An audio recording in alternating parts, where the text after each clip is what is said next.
Au printemps dernier, nous testions le tracteur New Holland T7 300, tout juste révélé quelques mois plus tôt au CIMA, en Haute-Marne sur l'exploitation de Julien Massot. L'objectif, vérifier la montée en gamme du T7, son confort et sa polyvalence. Ses bonnes prestations au transport permirent de démontrer les 2 premiers critères, mais une météo compliquée nous interdisait l'accès au champ et donc de vérifier sa polyvalence. Fin juillet, nous sommes donc retournés à Leurville pour compléter cet essai avec des chantiers d'implantation de couverts végétaux en semi-direct avec un semoir Sky Agriculture de 8 mètres.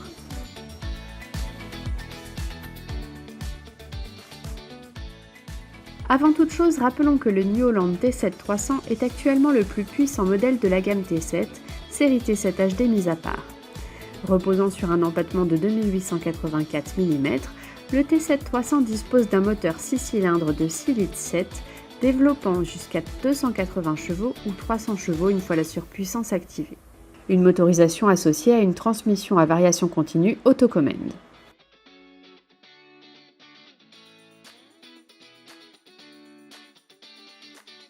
Donc aujourd'hui, nous avons pu l'essayer au semoir. Donc un semoir Sky de 8 mètres. Donc, qui est déjà un semoir assez conséquent et qui ne demande pas énormément de puissance, parce qu'autour de 250 chevaux, on l'emmène dans quasiment toutes conditions.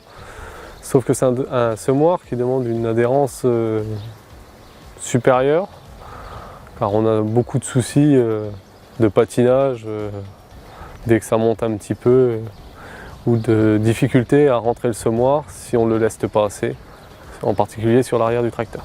On est sur des parcelles assez superficielles, donc avec une présence de cailloux, on est sur des potentiels assez limités. Donc nous aujourd'hui sur l'exploitation, nous faisons beaucoup de semi-direct. Donc principalement l'outil utilisé c'est le semoir.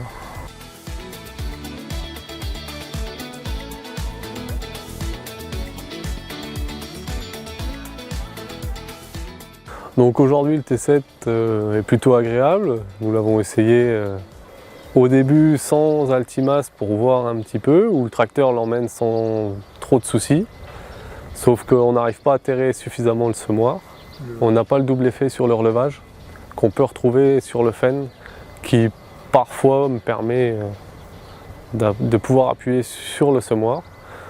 Et là nous avons remis l'Altimas, qu'on met quasiment en permanence sur le 828 qu'on a sur l'exploitation et qui permet au semoir de rentrer et d'utiliser ses capacités. Et une fois le T7 équipé du semoir, de l'Altimas et de sa masse de 800 kg à l'avant, il est vraiment apte à quasiment toutes conditions.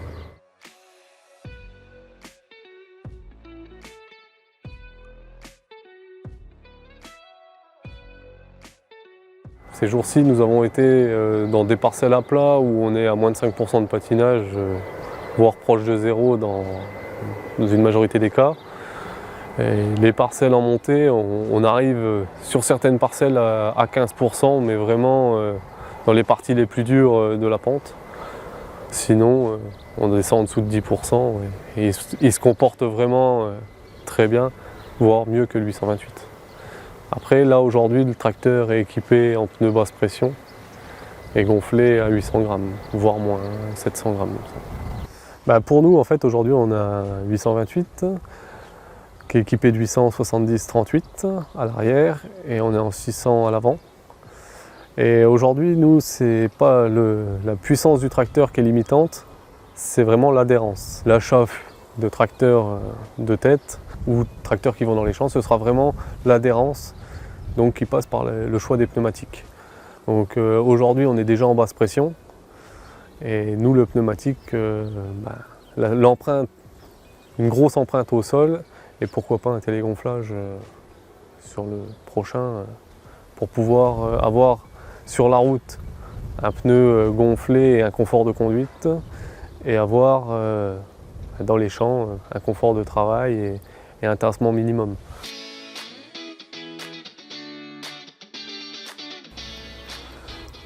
Donc aujourd'hui en consommation, c'est un tracteur qui est entre 6 et 8 litres. Donc sur des terrains à plat, on est autour de 6 litres de consommation, un peu moins de 7 litres. Et on monte un petit peu plus de 8 litres dans des terrains en pente, qui est relativement bien. Parce que c'est quand même du semi-direct, on est en conditions sèches, on est terré à 5 cm de profond avec des févroles. Donc ça mérite quand même un peu de puissance quand même, et puis une adhérence tout de même. La consommation est vraiment correcte.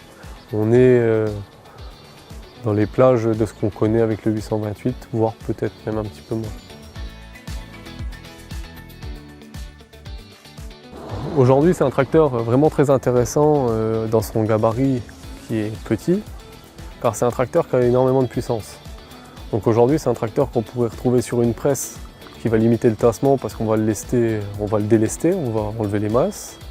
Et par contre, on pourra, en remettant les jeunes masses adéquates, pouvoir travailler les champs une fois la presse passée. Donc une polyvalence du tracteur qui peut être intéressante.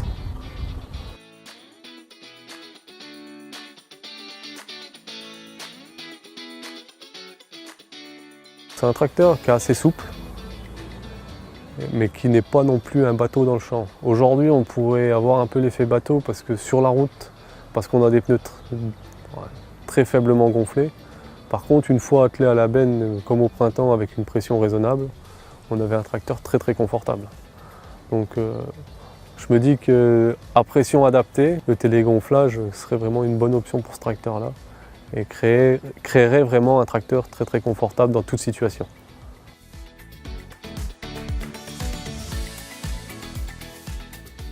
Donc pour la partie champ, en fait, aujourd'hui les automatismes sont assez simples à régler avec des séquençages en bout de champ relativement faciles à prendre en main. On parle d'une vingtaine d'heures d'utilisation du tracteur et je suis capable aujourd'hui de faire les séquençages sans aucun souci dans les champs, alors qu'on n'était pas utilisateur du tout de la marque. Et ça, c'est quand même un sacré plus. Tout comme le GPS, où le GPS c'est vraiment intuitif. On est déjà utilisateur de 2 autres marques, donc la marque Claas et la marque Fenn.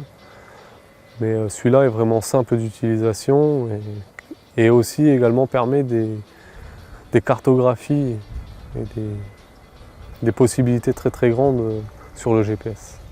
Aujourd'hui on peut aller, donc j'ai pas été jusque là parce qu'il faudrait quand même un peu plus d'utilisation, on pourra aller jusqu'à du séquençage en bout de champ sans aucune intervention avec les demi-tours contrôlés complètement par le tracteur, voire même aller jusqu'aux fourrières, gérées par le tracteur. On n'en est pas loin, on arrive au tracteur autonome avec juste l'emmener dans le champ et lui faire le premier tour et lui se débrouille pour la suite.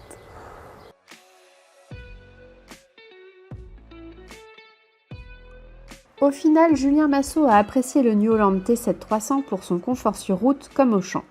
La cabine Horizon Ultra offre une bonne suspension et une bonne assise. Le second point fort concerne les commandes, jugées ergonomiques, faciles à prendre en main et à utiliser, notamment les automatismes de bout de champ et les fonctions GPS. Enfin, troisième point fort du tracteur selon Julien Massot, l'adhérence du tracteur avec un lestage adapté lors des travaux de semis avec le semoir Sky Agriculture de 8 mètres. En revanche, du côté des points d'amélioration, Julien Massot a été déçu par la commande de relevage qui manque un peu de précision de par ses petites molettes pour les phases d'attelage. Ensuite, l'insonorisation appréciée au transport peut devenir pénalisante au semis car on n'entend plus l'outil travailler, notamment la turbine. Il précise que cette insonorisation est agréable, mais que la vigilance du champ doit être accrue, d'autant plus que le siège ne pivote pas assez vers l'arrière. Il conclut en disant que ce tracteur aurait sa place sur son exploitation pour sa polyvalence. Un tracteur qui offre un haut niveau de puissance avec un poids contenu. Il facilite donc l'exploitation de sa pleine puissance, quel que soit le chantier. Sans lestage, donc sans poids mort, au transport ou avec une presse à haute densité, ou avec lestage pour les travaux lourds nécessitant de l'adhérence.